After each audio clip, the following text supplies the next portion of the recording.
Welcome back, everybody, to the Bitcoin Business Bureau. I'm your host, as always, LitecoinLeader. Today, I can't make a promise, but I'm going to tell you that the title is not clickbait. The title of the video today is how do we make money as investors? This is not financial advice, this is life advice. And what I'm going to talk about, real estate, I'm talking about crypto, talking about stocks, talking about buying investments in general. And again, this is not financial advice, it's just one guy on the internet in his car driving around Myrtle Beach just talking. So with his phone going off. So excuse me for that. But hey, we're on the road. And I want to talk about, like, one of the classic things. I think everybody's heard this phrase, buy low, sell high. All right, that's all we want to do. We want to buy things on the cheap and we want to sell them for a profit. That's how you invest. That's like, you invest in anything, you make money as an investment. That's the point of an investment, is to make more money for you to improve your financial position. So how do we do this? Well, we have to find things on sale, and that's why Cyber Monday kind of prompted this idea to me, because we see all these deals out there, but are they really deals? Have they been artificially inflated and then they knock 50% off? Because let's just say you're going to buy a widget for $10 and they priced up to 20 and then they marked it down to 10 and said 50% off. That's a false deal. So I went back to my real estate days to talk about this, because the phrase that I kept coming back to my mind is that you make money when you buy, not when you sell. And that's really the key thing to remember as an investor. And if you're going to write anything down, and just write it down, hang it up on your mirror, put it wherever you can to remind yourself, because this is the #1 thing to remember as an investor in anything. It's not financial advice, it's life advice.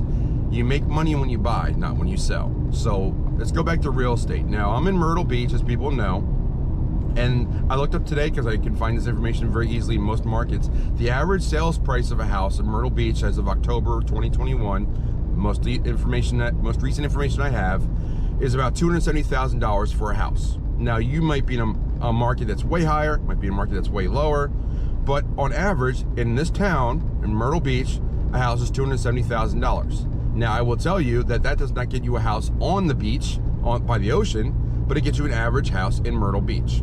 So, by extension, like, you can't use the average as the answer. It's just a data point. For example, let's keep it in real estate. If I go, if I'm on the beach, I'm not going to find a house for $270,000. But if I go inland a few miles, I can probably find a lot of houses for $270,000 or less, because those prices of the houses that are millions of dollars on the beach are increasing that average price. Same could be said in crypto. Like, if I looked at just the top 100 coins, that's probably 90% of a $2.7 trillion market.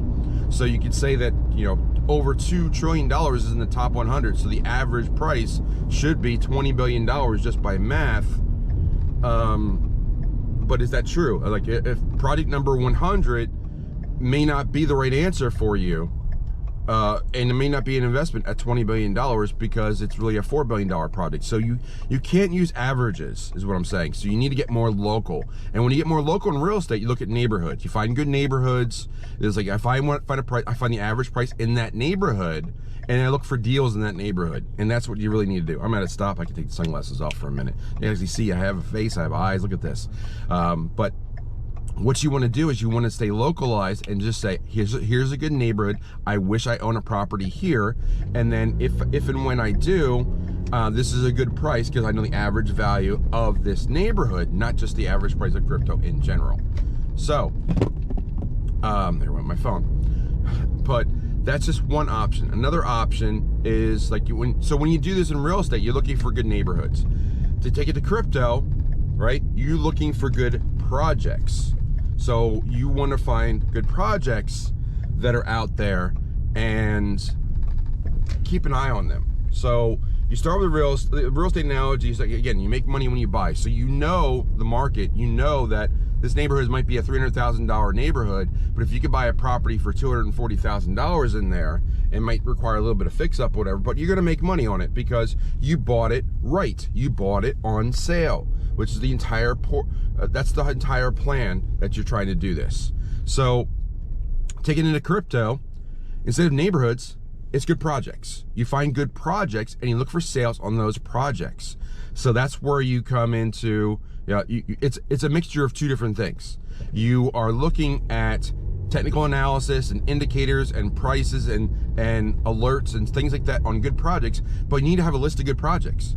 So that's where you tap into people like myself or other people that are out there. I wouldn't recommend just only using one source. I have multiple sources. You should too. So when you have these people that are telling you about good projects, you should add them to your list, and then you look at them and say, what is a good price or a good entry point for me to get in on them? I'm going to take you to a couple examples that I've personally done this year. I started really trusting myself when Polkadot looked really good to me back in January.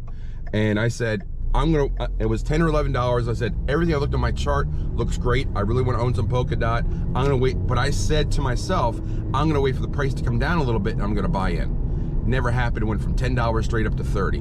Never got in. So I learned my lesson and just said, you know what? I'm going to trust my indicators, trust my charts, trust what I do. And obviously I talk to other people about it and make sure that, that it makes sense to me. But for the most part, I'm validating my own information. So now I'm going to wait for the price to come down a little bit and I'm going to buy in. Never happened. It went from $10 straight up to 30. Never got in. So I learned my lesson and just said, you know what? I'm going to trust my indicators, trust my charts, trust what I do. And obviously I talk to other people about it and make sure that, that it makes sense to me. But for the most part, I'm validating my own information. So now I'm trusting my own information more.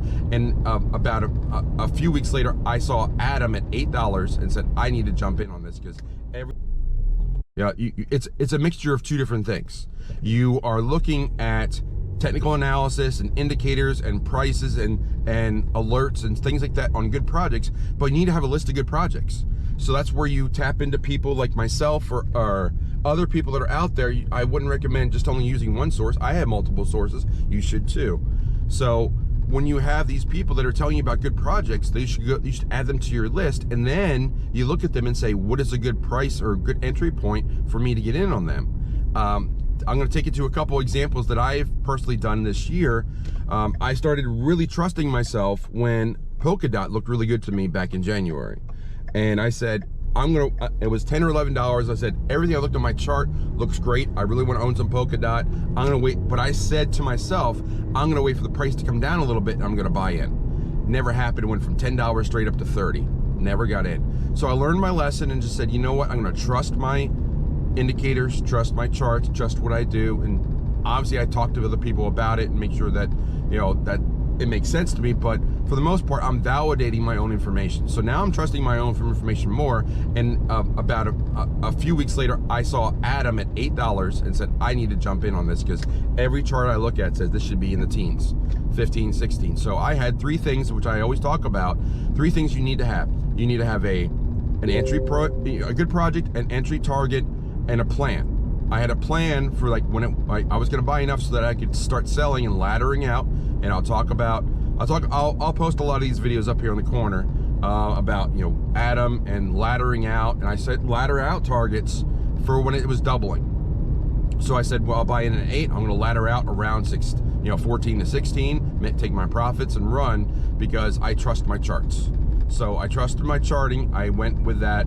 And it worked out well for me. And now I'm investing in myself, which you should do as well, to set up automated systems to flag your indicators. So if you've got 50 projects that are on your really good project list, all you're looking at is the right opportunity to buy. It's not a matter of what you want to buy. It's a matter of what's on sale today.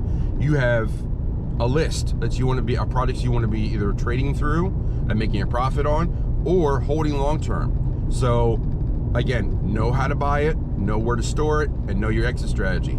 And then you're just looking for sales. So you set up your indicators on whatever system you have, and you can, I can't give away everything, but for my Patreons, I can tell you what tools I use. If you set up a call with me, I will more than gladly tell you what tools I use and what I invest in. And for example, I use TradingView. You'll see that in my videos. I'm investing more in TradingView this week and taking advantage of the Cyber Monday sale they have on TradingView. And I'm setting up all these indicators on these coins that I follow to make my life easier rather than me manually looking at coins every day. It's much easier to have a list of 100 coins and only have to look at 5 that your indicators flagged on that day versus pouring through 100 coins in a given day. This video is running a little long. Let me try to wrap this up. So I missed out on DOT, I got it on Atom, and this is another example, one last example of how you make money when you buy. I learned of this project a couple months ago, and I heard it was a really good project.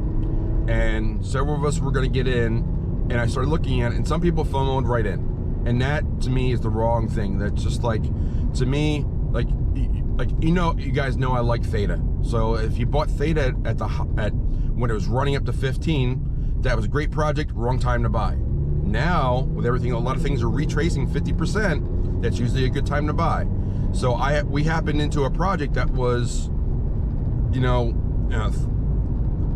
learned of a project that was somewhere around 12 to 15 cents, looked really good. And I looked at the chart and said, if this thing gets down to 5 or 6 cents, I'm all in, I'm buying then. So that's what I did. I waited to that price, and we bought in at 5 or 6 cents, and I say we because, Divvy Daddy and I were both looking at it. So we both bought into this project, and by the fact that we got in under 6 cents means that when that price gets to 25 cents, we've quadrupled our money versus if we bought in at that 12 cents when we learned about it, we've only doubled our money. So that's where you really make big profits, by waiting for the right time to buy. So set up your alerts, follow the people that you like to follow, learn about these good projects, and learn how to get in. And this is the kind of things I talk about on my AMAs, and there's gonna be a free AMA on Wednesday. We can go over a chart if you want to pick up a coin, and we can chart it in real time. But the real indicators, and you really learn how I teach you how to fish rather than just handing you a fish. I will teach you more how to fish for yourself if you join my Patreon, or if you set up in a personal call with me. And that's what I do. I find these projects, I set up these things, and these are things I've learned over years. I can't give them to you in a 10-minute video or less. It just doesn't happen that way. But what I can do is I can give you my 2 cents, use it for whatever you want, not financial advice, of course, but what's the one takeaway today?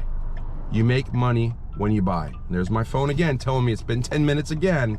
So it's time for me to wrap up this video. You make money when you buy. See you on the AMA on Wednesday. Consider investing in yourself, getting the right tools, and learning what those right tools are by talking to someone with experience like me. Join my Patreon or set up a call with me. That's all I'm gonna say for today. I will say this: follow the leader. Take care. I'll see you next time.